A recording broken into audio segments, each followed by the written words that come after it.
प्यारे बच्चों, एक नदी के पास फलदार दरख्तों का झुंड था जिसमें अमरूद, आड़ू, आम, केले, जामुन, सेब, शहतूत और अनार वगैरह के दरख्त थे। नदी के एक तरफ गांव और दूसरी तरफ जंगल का इलाका था। गांव में एक लकड़हारा रहता था। वो हर रोज नदी पार करके जंगल में लकड़ियां काटने जाता था।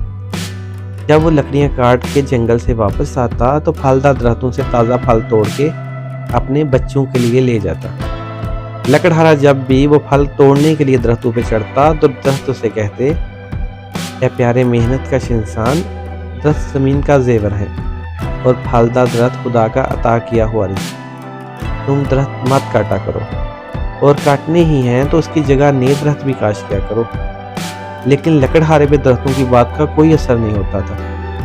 एक दफ़ा बरसात के मौसम में जब नदी का पानी खूब चढ़ा हुआ था और लकड़हारे के लिए नदी पार करना मुमकिन नहीं था, तो उसने सोचा कि मुझे नदी पार करने की क्या ज़रूरत है, मैं आज फलदार दरख्तों में से किसी को काट लेता हूँ। ये सोच के वो अपना कुल्हाड़ा लेके दरख्तों के झुंड की जाने पड़ा। जब दरख्तों ने लकड़हारे के तेवर देखे तो उन्होंने उससे कहा, "क्या हमने तुम्हें और तुम्हारे बच्चों को मज़े मज़े के फल नहीं खिलाए?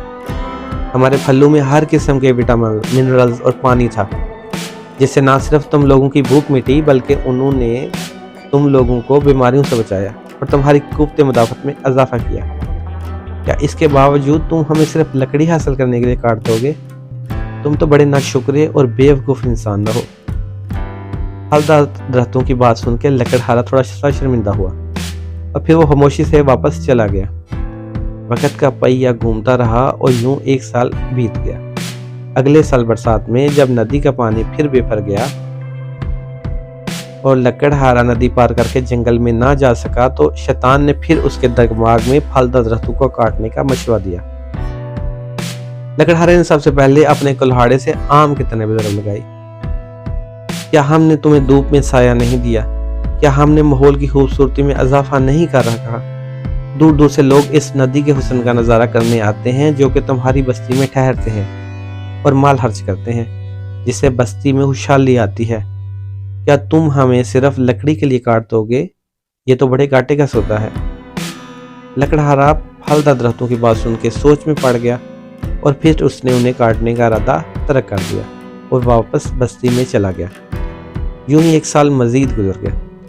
अगले साल बरसात में लकड़हारे ने पक्का इरादा कर लिया कि जो मर्जी हो जाए, इस दफ़ा मैं फलदार दरख्तों को ज़रूर काट दूंगा।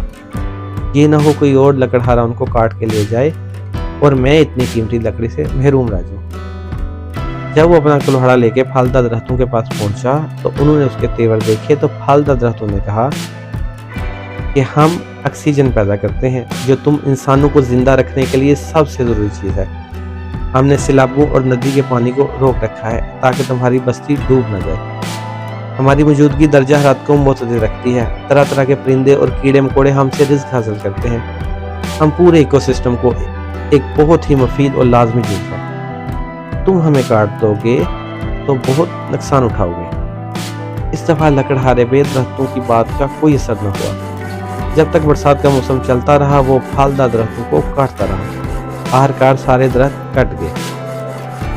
सर्दियों के बाद जब गर्मियां आई तो लकड़हारे को धूप ने सताना शुरू किया। नदी के इस तरफ कोई साया नहीं था। जंगल में भी बहुत कम दरख्त बचे थे। दरख्तों की कमी की वजह से गर्मी बढ़ती जा रही थी। गर्मी की शिद्दत और फल न मिलने की वजह से लकड़हारे के बच्चे कमज़ोर और बीमार होते जा रहे थे। दरख्त कमी होने की वजह से बस्ती की फ़ज़ा आलूदा और गंदी हो गई। बारिशें कम हुई जिससे फसलों की पैदावार भी कम हो गई। गोया कहत जैसी सूरत हाल पैदा हो गई। गर्मी और पोल्यूशन की वजह से सियाहों ने इस बस्ती में आना छोड़ दिया, जिसकी वजह से गांव के लोगों की गुर्बत में इजाफा होता चला गया। लेकिन बात यहाँ तक नहीं रुकी। इस दफ़ा जब बरसात में नदी के पानी में तूफ़ानी आई तो वहाँ पानी को रोकने के लिए दरख्तों के झुंड ही नहीं थे, जिसकी वजह से सारा पानी बस्ती में दाल हो गया और लोगों के घर पानी में डूब गए। लकड़हारे के बच्चे ने रोते हुए अपने बाप से कहा कि आपने क्यों दरख्तों को काटा था? आज पूरा गांव सिर्फ आपकी वजह से ये सारे अजाब झेल रहा है। लकड़हारे को भी अपनी गलती का एहसास हो चुका था। उसने अपने बच्चों और बस्ती वालों से माफ़ी मांगी और दरख्त काटने के बजाय दरख्त उगाने का काम शुरू कर दिया।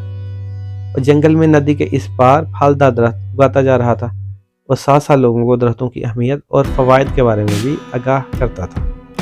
یوں چند ہی سالوں میں ندی کے آر پار جنگل پہلے کی طرح ہرا بھرا اور آباد ہو گیا، جس کی وجہ سے سیاحوں کی آمد و رفت کا سلسلہ بھی دوبارہ شروع ہو گیا۔ رفتہ رفتہ سیلاب بھی رک گئے اور گرمی بھی کم ہونے لگی۔ آپ نے دیکھا پیارے بچوں، درخت کس طرح خاموشی سے ہمارے لیے کتنے کام کرتے جاتے ہیں اور بدلے میں ہم سے صرف تھوڑی سی توجہ اور محبت ہی تو چاہتے ہیں۔ ہمیں چاہیے کہ ہم سب بھی زیادہ سے زیادہ درخت اور پودے عبادت سمجھ کے لگائیں۔